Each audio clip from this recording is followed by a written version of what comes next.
নমস্কাৰ সকলোকে পুনৰবাৰ আপোন চৰ্চৰ অন্য এটা ভিডিঅ'লৈ স্বাগতম জনাইছোঁ। আহি আছে দুৰ্গা পূজা, আহি আছে দেৱালী। আপোনালোকে কিন্তু দেৱালী আৰু দুৰ্গা পূজাৰ পূৰ্বে ইলেক্ট্ৰনিক সামগ্ৰী ক্ৰয় নকৰিব। যিকোনো ইলেক্ট্ৰনিক সামগ্ৰী আপোনালোকে দেৱালী আৰু দুৰ্গা পূজাৰ আগে আগে কিন্তু কেতিয়াও ক্ৰয় নকৰিব। দেৱালী বা দুৰ্গা পূজাৰ আগে আগে কোম্পানীসমূহে আপোনালোকক হয়তো বিভিন্ন ডিছকাউণ্ট দিব পাৰে, যে 70% অফাৰ দিছোঁ, 50% অফাৰ দিছোঁ, কিন্তু আপোনালোকে সেই অফাৰৰ চক্কৰত পৰি আপোনালোকে সেই বস্তুবিলাক ক্ৰয় নকৰিব। কাৰণ কোম্পানীসমূহে আপোনালোকক যি অফাৰ দিয়ে তেওঁলোকে তেওঁলোকৰ লোকচান কৰি কেতিয়াও অফাৰ নিদিয়ে, তেওঁলোকে লাভতে থাকে। লাভত থাকি আপোনালোকক বুৰ্বক বনাই আপোনালোকক অফাৰ দিছোঁ বুলি কৈ বস্তুসমূহ বিক্ৰী কৰে। গতিকে আপোনালোকে কিন্তু অফাৰ পাই বস্তু ক্ৰয় কৰি নল'ব দেৱালী আৰু দুৰ্গা পূজাৰ পূৰ্বে, নহ'লে আপোনালোকে অত্যাধিক টকা ভৰিব লাগিব।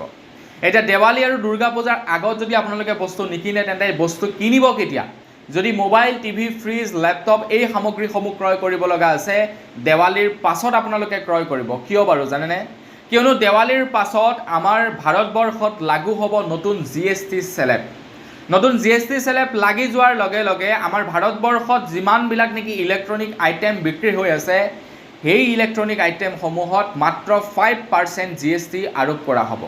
বৰ্তমান প্ৰায় 18% GST আৰোপ কৰা হয়, প্ৰায় 18% GST আৰোপ কৰে, কিন্তু যেতিয়াৰে পৰা নেকি নতুন GST স্লেব লাগু হৈ যাব তাৰ পাছত মাত্ৰ 5% GST হে লগাব। 5% মানে 13% GST কমি যাব। মানে ইয়াৰ পৰা এইটো অনুমান কৰিব পৰা যায়, যদিহে আপোনালোকে 1 লাখ টকীয়া এটা আইফোন ক্ৰয় কৰিবলৈ যায়, তো 1 লাখ টকীয়া আইফোনটোত বৰ্তমান ক্ৰয় কৰিবলৈ গ'লে 1,18,000 টকা লয়, কাৰণ 18% GST লাগে।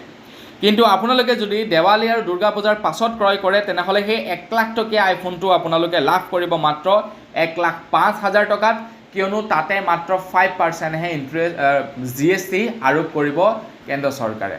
GST কমি যাব, আৰু যাৰ বাবে এইটো অনুমান কৰিব পৰা গৈছে যে 40%লৈকে দাম কমি যাব প্ৰত্যেকটো সামগ্ৰীৰ। 40%লৈকে বিভিন্ন সামগ্ৰীৰ দাম কমি যাব বুলি জনাইছে GST মন্ত্ৰালয়ৰ তৰফৰ পৰা।